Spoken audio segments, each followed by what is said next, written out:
आज की कहानी है एक ऐसे कैदी की जो हर बार जेल से भाग निकलता है, फिर चाहे कितनी भी सिक्योरिटी क्यों ना हो। ये कहानी है जापान के सबसे खूंखार कैदी सुजुकी की, जो इस समय जापान की सबसे हाई सिक्योरिटी जेल में अपनी सजा काट रहा है। चेकिंग ड्यूटी पर घूम रहे गार्ड्स के जाने के बाद सुजुकी अचानक मुस्कुराया और अपना एक दांत बाहर निकाल लिया। कुछ देर बाद गार्ड्स फिर से चेकिंग करने आए, लेकिन इस बार सुजुकी फरार हो चुका था। उन्हें वहाँ किसी के मौजूद होने का शक हुआ, लेकिन सुजुकी भी कोई कच्चा खिलाड़ी नहीं था। वो बिना आवाज किए रोशनी से बचता हुआ इधर से उधर छुपता रहा। जब गार्ड्स ने आइसोलेशन सेल की दोबारा चेकिंग की तो वो समझ गए कि सुजुकी भाग चुका है। उन्होंने तुरंत बाकी के गार्ड्स को बुलाया और देखते ही देखते वहाँ भीड़ इकट्ठा हो गई। जब सुजुकी छत से भाग रहा था तो जोर जोर से जेल के सायरन बजने लगे। अचानक जोरदार बारिश शुरू हो गई और हमें पीछे की कहानी दिखाई जाती है। 12 साल पहले कुछ कैदियों को एक जेल में लाया गया था। उनमें से एक सुजुकी भी था जो वहाँ 10 साल की सजा काटने आया था।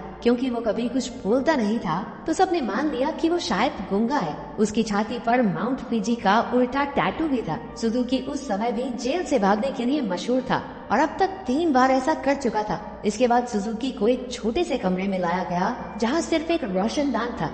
उसने रोशनदान को ध्यान से देखा। उसके दिमाग में जरूर कुछ चल रहा था। बाहर गार्ड ने जेल के वार्डन मिस्टर कानीमुरा से कहा कि सुजुकी इस बार तो हरगिज नहीं भाग पाएगा, लेकिन जैसे ही उसने शीशे से देखा सुजुकी तो पहले ही गायब हो चुका था। वार्डन ने पूरे शहर को घेरने के ऑर्डर्स दिए ताकि सुजुकी किसी भी हालत में बच न पाए, लेकिन गार्ड्स ने तो उसे 20 ही मिनट में पकड़ लिया। पता नहीं क्यों पर सुजुकी ट्रेन की पटरी पर सीधा भागता जा रहा था। इसके बाद उसे फिर से उसी कमरे में कैद कर दिया गया, लेकिन इस बार उसके हाथों में हथकड़ियां थी। जब एक गार्ड ने अंदर झांक कर देखा तो सुजुकी मुंह पर चादर ओढ़े सो रहा था। गुस्से में उसने सुजुकी को चद्दर हटाने को कहा क्योंकि वो कोई चांस नहीं लेना चाहते, लेकिन जब बार बार कहने पर भी उसने चद्दर नहीं हटाई तो गार्ड्स ने मिलकर उसकी बुरी तरह पिटाई की। अगली सुबह वार्डन ने सुजुकी के सारे पुराने रिकॉर्ड्स निकाले। ध्यान से पढ़ने पर उसे पता चला कि जब भी सुजुकी जेल से भागता है तो हर बार वो ट्रेन की पटरी पर ही पकड़ा जाता है। रात को वार्डन गार्ड्स के साथ चेकिंग पर निकला। वो सुजुकी के सेल में पहुंचकर हैरान रह गए क्योंकि उसने किसी तरह अपनी हथकड़ियां खोल दी थी। गुस्से में गार्ड्स ने उसे मारते हुए पूछा, कैसे खोली हथकड़ियां? हाँ, कैसे खोली हथकड़ियां? लेकिन हमेशा की तरह सुजुकी चुप रहा। एक बार फिर से उसकी जमकर धुलाई हुई। एक दिन सुजुकी एक छोटी सी तार से खेल रहा था जिसे किसी तरह छुपाकर वो जेल के अंदर ले आया था। सवाल ये उठता है कि वो इस तार को अंदर लाया कैसे? मुंह में छुपा के? ना, गू में छुपा गए। इसी तार की मदद से वो अपनी हथकड़ियां खोलता था। कुछ दिन बाद वार्डन 1 हफ्ते की छुट्टी पर अपने घर चला गया। अब सुजुकी के पास भागने का बहुत अच्छा मौका था। उसने अपनी तार निकाली और ताला खोलने की कोशिश की। जल्द ही वहाँ एक गार्ड चेकिंग के लिए आ गया। उसने झांक कर देखा कि सुजुकी फिर से अपना मुंह ढककर सो रहा था, लेकिन इस बार गार्ड बिना कुछ कहे चला गया। लेकिन असलियत तो ये थी कि सुजुकी अंदर था ही नहीं। वो तो छिपकली बनकर छत से चिपका बैठा था। वो जेल से भागने के लिए सही मौके के इंतजार में था। गार्ड के जाने के बाद वो धीरे धीरे ऊपर तक पहुंच गया। उसने छत की एक खोखली जगह पर मुक्का मारा और वहां से भाग निकला। जब गार्ड्स को पता चला तो उन्होंने तुरंत सायरन बजा दिया। वार्डन को भी खबर पहुंचा दी गई और वो तुरंत जेल के लिए निकल गया। अगली सुबह पुलिस वाले सुजुकी को पकड़ने का प्लान बना रहे थे, तभी वार्डन भी वहां पहुंच गया। उसने कहा कि सारे प्लान छोड़कर सिर्फ एक टीम पास की ट्रेन की पटरियों पर भेज दो। ऑफिसर्स को भी लगा, अरे बूढ़ा हो गया वार्डन, दिमाग सठिया गया इसका, अरे वो पागल थोड़ी है, हर बार सेम जगह जाएगा। लेकिन जब वार्डन ने उन्हें विश्वास दिलाया कि उसे 100% भरोसा है कि सुजुकी वहीं मिलेगा, तो उन्होंने उसकी बात पर भरोसा करके टीम भेज दी और उसकी बात सच भी निकली। सुजुकी को एक बार फिर से ट्रेन की पटरियों पर पकड़ लिया गया। जेल से निकलने में तो ये चाचा चौधरी बन जाता है, कंप्यूटर से तेज दिमाग। बाद में क्या हो जाता है इसे? क्योंकि वार्डन की सूझबूझ की वजह से सुजुकी पकड़ा गया तो उसके काम से खुश होकर उसे प्रमोट कर दिया गया। अब वो एक बड़ा ऑफिसर बन चुका था जो देश की सारी जेलों में जाकर कैदियों की हालत की चेकिंग करता था। उधर सुजुकी एक बार फिर से भाग निकला और फिर से पटरियों पर पकड़ा गया। हर साल उसे एक नई जेल में भेजा जाता जिसमें और ज्यादा टाइट सिक्योरिटी होती, लेकिन वो हर जगह से बचकर निकल जाता था। इसी वजह से मीडिया ने उसे स्टार भगौड़े का खिताब दिया और वो पूरे देश में मशहूर हो गया। 12 साल बाद उसे सेंट्रल जेल में लाया गया।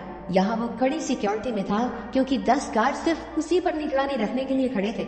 उसका कमरा भी पूरी तरह सीमेंट से बना था और दरवाजे पर कई ताले थे। ये वही आइसोलेशन सेल है जो हमने कहानी की शुरुआत में देखा था।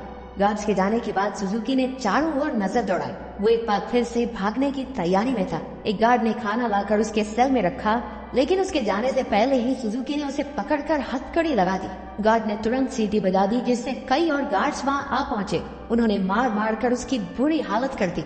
होश आने पर सुजुकी ने दरवाजे से गार्ड्स को जाते देखा। उसके चेहरे से खून टपक कर लोहे की सलाखों पर गिर रहा था। अगली सुबह गार्ड्स ने उसकी हथकड़ियों पर कुछ और पेच कस दिए ताकि इस बार वो उन्हें खोल ना पाए। जाने से पहले वो एक बार फिर से उसके शरीर की थोड़ी मेंटेनेंस करके गए। इसी तरह सुजुकी के दिन बीत रहे थे। वो जानबूझकर गार्ड से पंगे लेता, वो उसे मारते और फिर वो अपना खून लोहे की सलाखों पर टपकाता। एक दिन गार्ड्स ने उसे इतना मारा कि उसका दांत टूटकर गिर गया, लेकिन सुजुकी ने उसे उठा लिया और उसे देखकर अजीब तरीके से मुस्कुराने लगा। ऐसा लग रहा था जैसे ये सब उसके प्लान का ही हिस्सा है। इसके बाद सुजुकी दीवार पर अपने दांत से कुछ बनाने लगा। कुछ हफ्तों बाद सुजुकी ने एक और गार्ड पर हमला कर दिया। इस बार उसे सबसे खतरनाक सजा दी गई। उन्होंने उसे एक लंबी जंजीर से बांधकर ऊपर लटका दिया। 1 साल बीत गया और सुजुकी अभी भी सजा काट रहा था। उसकी हालत बहुत बुरी हो चुकी थी। शरीर सड़ने लगा था और उसके घावों पर कीड़े पड़ चुके थे। आखिरकार उस शाम गार्ड्स ने आकर उसकी जंजीरें खोल दी। पूरे 1 साल बाद उसे चैन की सांस आई थी। उधर पुराना वार्डन मिस्टर कानेमुरा वहाँ की जांच करने पहुंचा। उसने आइसोलेशन सेल में जाकर देखा कि सुजुकी की हालत बहुत खराब थी, लेकिन वो उसे नजरअंदाज करके वहाँ से चला गया। इसके बाद वही रात आई जहाँ से कहानी की शुरुआत हुई थी। जब पहाड़ बिजली कड़कने लगी तो सुजुकी ने अपने प्लान को अंजाम दिया। उसने अपना दांत निकाला और हथकड़ियों के पेच खोलने लगा। असल में सुजुकी दीवार पर दांत से कुछ बनाता नहीं था, बल्कि वो तो उसे घिस घिस कर तीखा कर रहा था ताकि उसके इस्तेमाल से पेच खोल सके। हथकड़ियों से आजाद होकर उसने दरवाजे पर जाकर लोहे की सलाखों को धक्का देना शुरू किया। लगातार खून टपकने की वजह से सलाखों पर जंग लग चुका था। कुछ ही पलों में सलाखें टूट गई और सुजुकी जेल से फरार हो गया। इसके बाद सुजुकी के जन्म की कहानी बताई गई। उसके पैदा होते ही उसकी माँ की मौत हो गई थी और उसका बाप जेल में सड़ रहा था। इसी वजह से वो अपने रिश्तेदारों के घर पला। एक दिन सुजुकी जंगल में प्रैक्टिस कर रहा था जब उसे दूर से एक आदमी आता दिखाई दिया। ये कोई और नहीं, उसका बाप था। उन्होंने कुछ समय बातें की और तभी उसने अपने पिता की छाती पर माउंट फिजी का एक टैटू देखा। बदकिस्मती से जल्द ही वहाँ कुछ पुलिस वाले आ गए जो सुजुकी के पिता को पकड़ना चाहते थे। वो उन्हें देखकर रेल की पटरी पर सीधा सीधा भागने लगा। इस दिन सुजुकी ने कसम खाई कि एक न एक दिन अपने पिता से जरूर मिलेगा। वर्तमान समय में सुजुकी फरार होकर एक बार फिर से पटरियों पर दौड़ रहा था। मिस्टर कानेमुरा ने पीछे से उसे रुकने के लिए आवाज दी और हैरानी की बात यह थी कि वो रुक भी गया।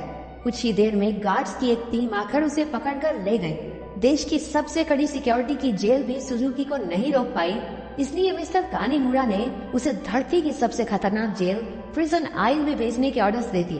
प्रिजन आइल किसी मामूली जेल की तरह नहीं थी। वो समंदर के बीचों बीच बनी थी जहाँ लगातार तेज बहाव रहता था और सबसे जरूरी बात, वहाँ ट्रेन की पटरी तो बिल्कुल नहीं थी और तो और समंदर शार्क से भरा हुआ था। इसलिए वहाँ से भागकर बच निकलना एकदम नामुमकिन था। जेल के अंदर के हालात भी इतने ही खतरनाक थे। पूरी जेल में चारों ओर हजारों गार्ड्स थे और अगर कोई कैदी भागने की कोशिश करता तो उसे देखते ही गोली मार देने के ऑर्डर्स थे। जब सुजुकी वहाँ पहुँचा तो उसे तुरंत उसके सेल में बंद कर दिया गया। वो कोई कमरा नहीं बल्कि कुछ रॉड्स थी जिन्हें सुजुकी के शरीर के आसपास ऐसे जोड़ दिया गया था जिससे भागना तो दूर, वो हिल डुल भी ना सके। उधर कानेमुरा ने जेल की लाइब्रेरी में जाकर सुजुकी के बारे में जानकारी निकालनी शुरू कर दी। ढूंढने पर उसे कुछ पुरानी फाइल्स मिली जिन्हें वो पढ़ने लगा। उधर जेल में सुजुकी ध्यान लगाकर खड़ा था। हालांकि बाकी लोगों के लिए वहाँ से भागना नामुमकिन था, लेकिन सुजुकी के दिमाग में कुछ तो खिचड़ी पक रही थी। अचानक उसने अपने दोनों कंधों को डिसलोकेट कर लिया और उस छोटी सी जगह से सिकुड़कर धीरे धीरे बाहर निकलने लगा। एक कैदी ने उसे ऐसा करते देख लिया, लेकिन वो इतना नशे में भंड था कि कुछ बोल नहीं पाया। उधर कानेमुरा अभी भी अपनी रिसर्च कर रहा था कि जेल के सायरन बचने लगे। हालांकि परेशान होने के बजाय जेल का वार्डन खुश हो गया, क्योंकि वहाँ से बचकर निकलने का कोई रास्ता था ही नहीं। ऊपर से आज सारे गार्ड्स को एक कैदी को गोली मारने का मौका मिलेगा। मिस्टर कानेमुरा ने उसे समझाने की कोशिश की कि सुजुकी कोई आम कैदी नहीं है, लेकिन वार्डन ने उसकी बात को नजरअंदाज कर दिया। अगली सुबह कई गार्ड्स को बंदूकें देकर पूरे आइलैंड में फैला दिया गया। वार्डन अपने आदमियों को कुछ समझा रहा था कि वहाँ मिस्टर कानेमुरा आ गए। उसने वार्डन को बताया कि सुजुकी असल में अपने बाप को ढूंढने आया है जो इसी आइलैंड पर कैद है। ये सुनकर सब हक्के बक्के रह गए और तभी सुजुकी की असलियत का खुलासा हुआ। असल में अब तक जो भी हुआ वो सब सुजुकी के प्लान का एक हिस्सा था। वो बार बार जेल से भागकर जानबूझकर पकड़ा जाता था ताकि आखिरकार प्रिजन आइल तक पहुंच सके। उसका असली मकसद था अपने पिता को आजाद करवाना। आखिरकार सुजुकी अपने पिता से मिला और एक दूसरे को इतने साल बाद देखकर दोनों खूब रोए। बदकिस्मती से मिस्टर कानीमुरा वार्डन और बाकी के गार्ड्स के साथ वहीं आ रहा था, लेकिन उनके पहुंचने से पहले ही सुजुकी उस बूढ़े आदमी के साथ गायब हो गया। सुजुकी अपने पिता को आइलैंड के छोर तक ले आया। उसने पहले से ही वहाँ एक पैराग्लाइडर तैयार कर रखा था। दोनों पैराग्लाइडर पर चढ़े और दूर उड़ गए। दूसरी ओर मिस्टर कानीमुरा ने एक बूढ़े आदमी से बात करने की कोशिश की जो सुजुकी के पिता के साथ ही कैद था। तभी उसने माउंट फिजी का एक टैटू उस आदमी की छाती पर देखा, जिसका सीधा मतलब ये था कि इतने सालों की कड़ी मेहनत के बाद भी सुजुकी गलत आदमी को लेकर भाग गया। अब इससे बुरी किस्मत तो किसी